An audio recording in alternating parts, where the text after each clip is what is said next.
السلام عليكم ورحمة الله وبركاته. ازيكم حبايبي؟ عاملين ايه؟ يا رب تكونوا بألف خير.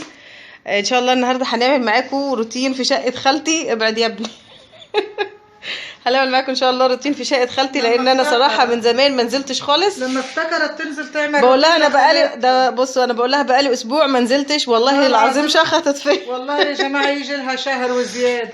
لا بنزل بس ما بعملش روتين ولا بروق ولا حاجه. طب استني اخر حاجه يوم خالتك بس. خالتي مين؟ خالتك خالتي. اي طيب. طب استني بس، مش انا عند اميره؟ ماشي ربنا يعين. طيب ما هو والله العظيم انا صراحه لا، اليومين دول مش فاضيه خالص. بصوا يا حبايبي، انا بقى هبدا اعمل معاكم روتين، هعمل روتين وهروق يعني وهكنس خفيف، وهنطبخ معاكم برضو كرشه وممبار وحاجات من دي، وهنوريكم الغدا بتاعنا. لا انا مش عايزه اتعزم، انا عامله اكل تاني ليا فوق. اكل رجيم. هتتغدوا كده انتوا بالك الغدا معمول يوم. يبقى ان شاء الله دلوقتي بقى ايه، هبدا كده انفض واروق معاكم البيت لخالتي، علشان هي صراحه انا ما نزلتش من زمان، وهنوريكم الاكل اللي احنا هنعمله معاكم وهنتكلم معاكم شويه. يلا بينا. ودلوقتي بقى ايه، هنبدا نعدل معاكم الفرش بتاع السرير والملايات، وننفض السرير وهنفض الشبابيك. بصوا شايفين التراب قد ايه؟ استنى ما افتح لكم النور. على جد خالتك بتندم يعني انت ليه؟ يعني انت جايه عليه؟ ما هو بنفض اهو، اعمل اكتر من كده؟ طبعا بنفض الشباك. جوزها قاعد اسبوع هنا ما شفتش وشها. انا اللي كنت بطلع لها واروق واعمل الاكل. لا واطلع لها، ده انا كنت بطلع لها الاكل.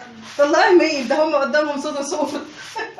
يعني ايه؟ كل الاكل مكان قدامهم، وانا مش اخده القشطه والجبنه ولا لا ماشي، ما برضه مكان قدامهم. بصوا بقى بنبدا نكنس كده الاوضه، وطبعا كده خلصنا الاوضه دي معاكم. بصوا اهي، ده شكلها بعد ما نفضناها وروقناها وكنست على طول. تمام. خالتي بتقول ايه؟ ودلوقتي بقى ايه، بصوا انا دخلت الاوضه الثانيه اهي، وكان فيها كمان شويه هدوم لحميه، رحت علقتهم ورا الباب، وطبعا لسه هروقها وانفضها برضو واكنس في الارضيه، وشلت شويه شباشب هنا كده يعني. انا معك يا ماما، مش بسيبك والله. يلا انا معك، معايا ربنا. وهنبدا بقى نشيل البطاطين، وهعمل ايه بقى، هشيل برضو الدفايه دي انا هفرشها على السرير، لان في تحتها مفرش اهو، فالدفايه دي انا هفرشها لان هو بيبقى حمايه بتغطى بيها يعني، هو والبطانيه. تمام كده اهو. هنفض بس السرير وافرشهم تاني، وزي ما انتم شايفين كده. ارفع ايدك كده يا محمد. بصوا انا روقت السرير اهو صراحه، علشان انا بطلع فوق السرير وبظبط من هناك يعني، فمعرفتش اصور وانا بروق. تمام. دلوقتي بقى هكنس الاوضه معاكم، وخالتي واقفالي كده اهو. وانت وراكي بقى حصاكي مش عارفه اتحرك ولا عارفه اروح ولا اجي منها. فضلتش بطاريه ولا بتاع كبرتها وتجري على فوق. بعد ما اخلص معاكم الاوضه دي على طول هنبص طالعين فين؟ على المطبخ، علشان نشوف. خالتي بتقول انا حطيت كل حاجه وجهزت كل حاجه ومش محتاجاكي في حاجه يعني. طبعا اخر حاجه هعملها في الاوضه هو السلمتين.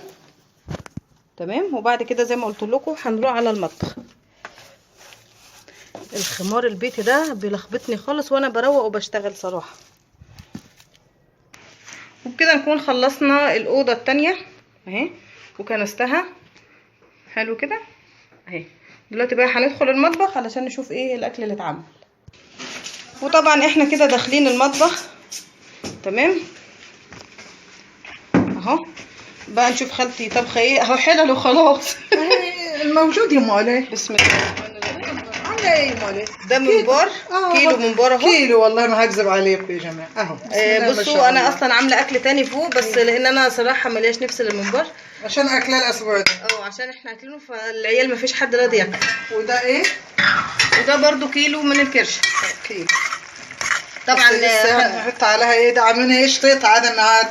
يا سلام، اشمعنى النهارده شطيطه يعني؟ عشان حماكي بس بيحب الحامي. طب ما انا بحب الحامي. انت بتحبي الحامي؟ اقدر عليك يا مالي. وانت هنقدر انت الراجل يا مالي، نقدر عليك يا يما. بصوا بقى الكرشه، طبعا الممبار بنحط الميه وفيها بصل وحبهان ورق لورا، الحاجات دي كلها بنكون مظبطينها الممبار وفلفل اسمر، وبنسقط الممبار فيه توم وبصل وحبهان وفلفل اسمر والله وكمون وكل حاجه موجوده. انا عارفه ان انا ما عملتش روتين من زمان تحت وما روحتش يعني تحت. بتعترفي؟ اي والله ما انا عارفه. بتعترفي امال ايه؟ بتعترفي بغلطك. امال انا زعلت منك ليه؟ انا من شهر رصيت المطبيه دي لسه بنظافتها وحلاوتها. يا شيخه يا الله العظيم، ما انت كسرت ضفه الدولاب يا امال. روح هات لي دولاب دخل النبي الاصغر ادوك. روح. طيب هنطلع على الصاله علشان نعمل المدخل وبعد كده ايه يكون الاكل استوى. تلك شهر المطبخيه مش انتقص منها ولا طبق ولا اكلنا ولا شربنا. وطبعا طلعت بره في الصاله بعد ما ايه وريتكم الاكل. دي شرابات خالتي بتلبسها عشان الجو برد. بالمناسبه بدل ما بتنفض كده. لا انا هعمل بايدي. لا هروق كده. خد الشرابات دي بس كده. بصوا بقى انا هكنس من هنا الاول علشان في هنا تراب كتير. وبنبدا نكنس كده.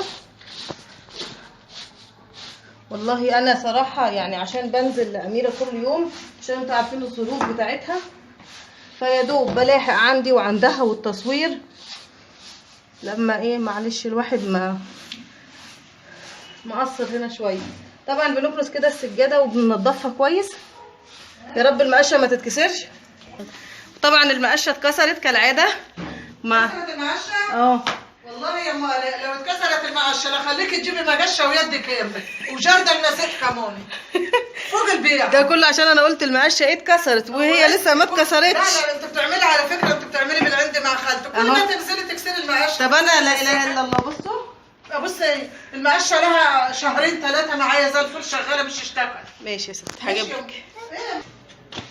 وطبعا بعد ما كنست الصاله طلعت جبت السلم كله وبعدين قلت ايه قبل ما انزل على المدخل عشان لما ايه يعني ناخد السلم بالمدخل مع بعض اهو. يبقى كنست السلم كمان بالمره كده اهو. وهننزل بقى علشان نكنس المدخل ونشد الخرطوم ونمسحه كمان. ودلوقتي بقى ايه هنمسك المدخل نكنسه كويس. هنعرف انت بتساليني. لا ما انا جبت السلم من فوق. تمام. هنشوف طبعا الناس اللي بره لان احنا عندنا الشارع بتاعنا في يعني ورش خشب وحاجات من دي، فهنشوف لو في حد بيعمل خشب مش هنعرف نمسح المدخل. لو لقينا الشارع فاضي مفيش حد همسح المدخل. وطبعا كده اهو شكل الصاله اهي بعد ما عملت. بس خالتي دخلت الاوضه دي تجيب ازاز الزيت وما لقيتش زيت هنا، عيناه بره. عينه الزيت بره من امال ايه. فايه بوظت لي الستاره. عينه الزيت بره مخبيه مني بره. بس عرفت مكانه. اوضه التخزين واوضه الخير هي بره يا امال ايه. ماشي. بصوا بقى هوريكم. فريده شغاله فيها بتلعب فيها. بصوا وادي شكل المدخل. ابني طلع بقى يكنس قدام الباب اهو. ونشوف بقى حمايه هيخلينا امسح ولا لا. طبعا بقى ايه الاكل كله بيغلي كده فاحنا هنوطي عليه بقى ونسيبه لغايه ما يستوي براحته. وبعد كده ايه هنوريكم الاكل وبعدين نشطب شويه المواعين بعد الغدا ونشوف ايه تاني بقى خالتي عايزاه تاني. وطبعا خالتي بقى ايه هتحط الطماطم او الصلصه على الكرشه. هي الصلصه دي محطوط عليها بصل. لا وانا حاطه والله هنا بصل. هي عليها وانا هنا عامله بصل وتوم النهارده.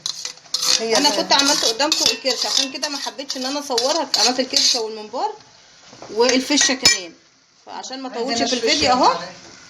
فشه ما فيش فشه. خالتي طبعا هتنزل بقى بالميه ميه من الحنفيه والله حلوه ده. وهنسيبها برده لغايه ما تستوي براحتها خالص. اول ما تغلي نوطي وبعدين تستوي براحتها. وطبعا دلوقتي بعد الاكل ما استوى خلاص الكرشه والممبار استووا والرز كمان استوى.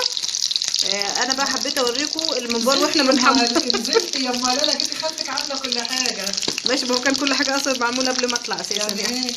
ايوه يعني انت عملت كل حاجه. بصوا بقى دي الكرشه اهي او الكمونيه هما بيقولوا عليها كده بس احنا بنقول عليها كرشه عادي يعني. لا هي اسمها ايه كمونيه بتتغمس بعيش بتتاكل على الرز يعني اسمها شطيطه. هي لها 100 اسم يا جماعه يعني ايه مش اسم واحد. طب بصوا بقى هوريكم الممبار اهو اللي اتحمر. تمام. هو ما بيتحمر على الناحيه دي بنقلبه بعد ما يتحمر على الناحيتين بنطلعه ان شاء الله. بس دقيقه واحده وخلاص هنطلع الرصه دي كمان وبعدين نغرف الاكل ونوريكم الاكل بتاعنا وبعد كده نشطف شويه المواعين. اكل خالتي. اكل خالتي النهارده. اكل خالتي. ورجعنا لكم تاني يا حبايبي. زي ما انتم شايفين كده ادي الغدا بتاعنا اهو، او الغدا بتاع خالتي وحماية. غدا حماكي والله هو اللي راح جاب المنبار وجاب الكرشه. انا قلت هات لحمه راس، جا هو عايز ياكل منبار ياكل كرشه. على الرغم ان احنا لسه اكلينهم ما كملناش اسبوع والله. ماشي، هو كل منبار يومكم بس ما كلش انا اللي اكلت الكرشه صراحه. طب يلا بينا عشان ناكل، عشان انا جوعت الصراحه. انا بقى الغدا بتاعنا نعينه لبكره. بسم الله عينه لبكره يما، بسم الله توكلنا على زي ما انتم شايفين. هاتي يا فريده معلقه. تعال هاتي لماما يا هاتي فريده معلقه. يلا. الله. طعمها جميل طبعا. الله. اكيد الكرشه والمنبار اكل بايدي يا بنتي. خلصي. هاتي يا ماما. ان شاء الله بامر الله تعالى لو الفيديو عشان بس ما يطولش عليكم. والله ده جميل الصراحه. ادوق انا بقى. والله نقول لكم تعالوا اتغدوا معانا والله، عشان الدنيا بارده عندنا فالطبيخ حامي وسخن. حلو يعني. بصوا حاطه لي فلفل قد ايه اللي بتقعد تزعلي في الفيديوهات. انا بنجي الكرشه بس. بنجي الكرشه وبنجي المنبار. انا حاطه لك انت الفلفل انت وحماكي يا ام علي. ان شاء الله لو الفيديو ما يعني، عشان بس لو لقيته طويل يعني هختصر على كده. لو لقيته قصير او ما عداش ال10 دقايق هروح عامله لكم ايه ان شاء الله. تكمله الفيديو هعمله مواعين. حلو كده. هنغسل مواعين واشطب المطبخ طبعا بعد الاكل يعني. نفسي اتكلم معاكم على طول، بحبكم اصلا. يلا ربنا يصلح حالنا وحالكم يا رب. يا رب.